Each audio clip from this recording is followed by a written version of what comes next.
So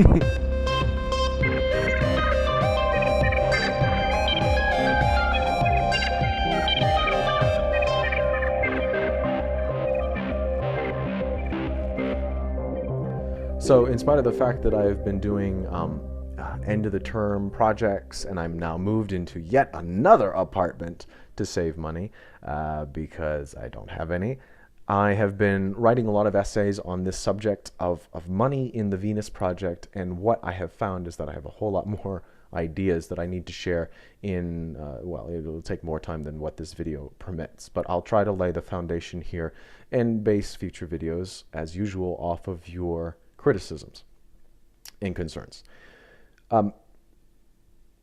What I want to do is approach the subject not from a Red Sox or a Blue Sox kind of mentality. And what I mean by that is, historically, in systems of either science or mathematics or history, when you're presenting a new theory, what really seems to work for people is when you take the old idea and the new idea and you try to work them together, rather than trying to replace the old with something new.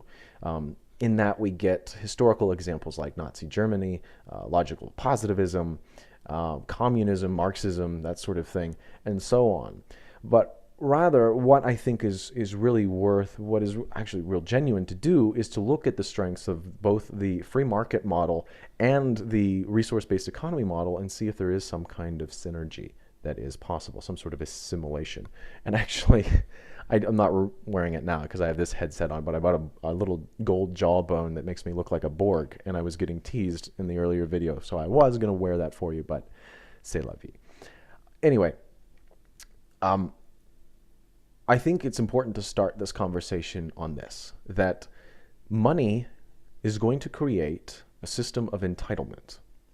And this is perhaps practical in situations where we need to entitle people and not other people to scarce resources. Because resources are scarce, so in other words, because resources are scarce, we have to be intelligent in our utilization, in our giving away, in our production, in our whatever, in our management of those resources. Money, when you have a monetary system, in its crudest sense, it's going to be like we have an airplane crash, 2 passengers and 1 parachute. Who gets the parachute? If it's me and Bill Gates gets the parachute. To bring this kind of in the real world here, what happens is when we have a scarcity of some sort of product, some kind of service, the price obviously goes up. Lots of people understand this. Lots of people get that supply and demand sort of a thing. Ultimately, what that is doing is implying a value system that the rich people are entitled to their needs first, and the poor are entitled to their needs last, meaning that the poor get to die first when there is famine. The poor get to die first when there is a lack of medical, or if there's an outbreak of a particular disease, and so forth. It's a nasty, cruel, corrupt, ugly, disgusting system.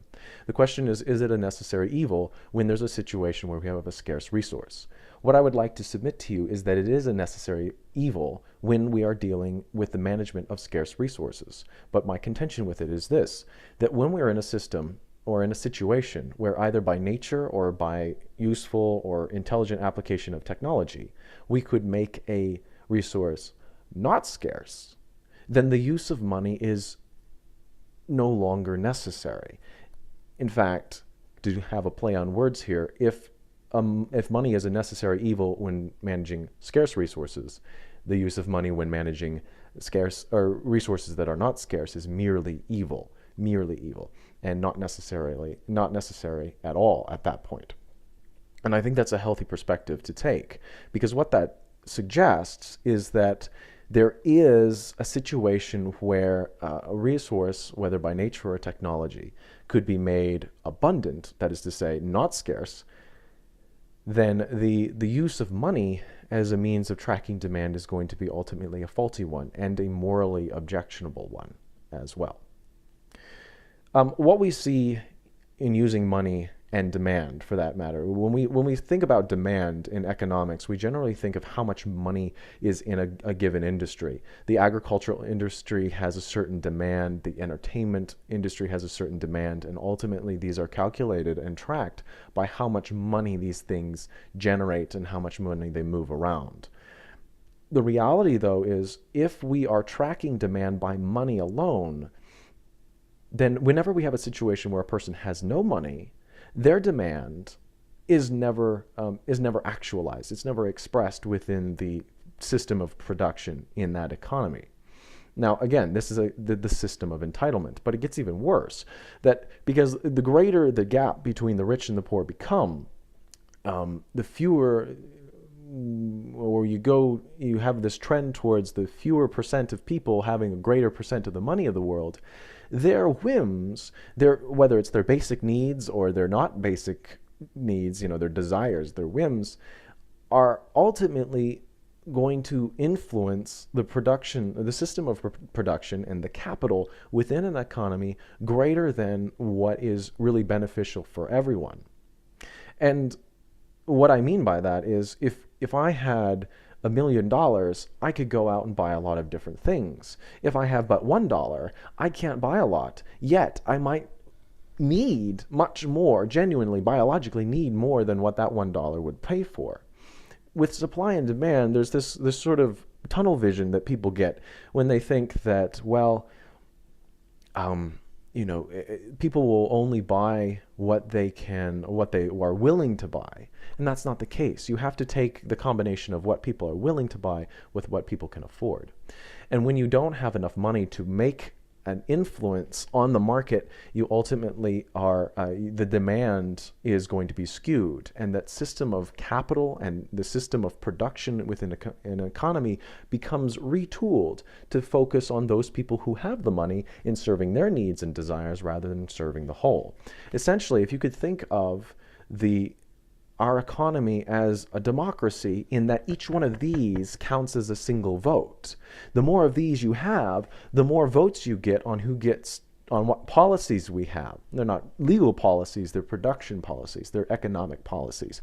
They're policies on how many of these they make next year, or how many of fucking these things they pump out, or whatever.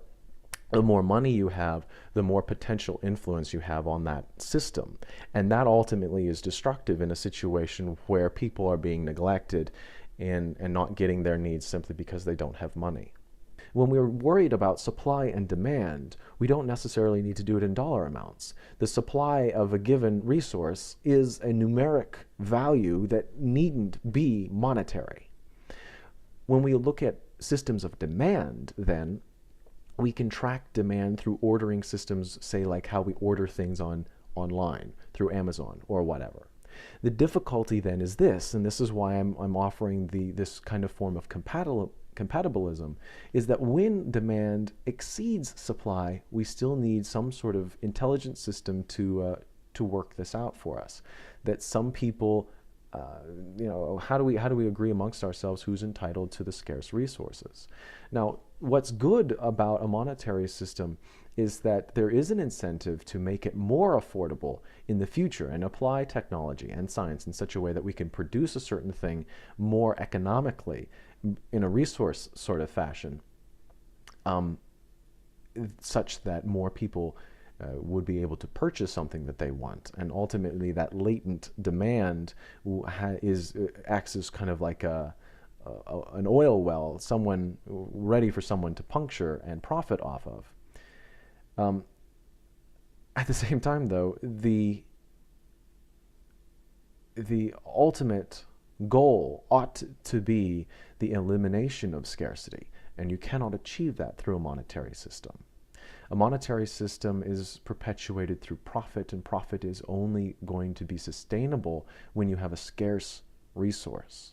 So if you objectify this whole thing, you take a step back, and if you agree with me that the goal ought to be, for your own philosophic reasons, I mean, that's a whole other can of worms, but if you were to agree, surface level anyway, that we all ought to work to eliminate scarcity within the world, then my argument is that that is not possible with a monetary system.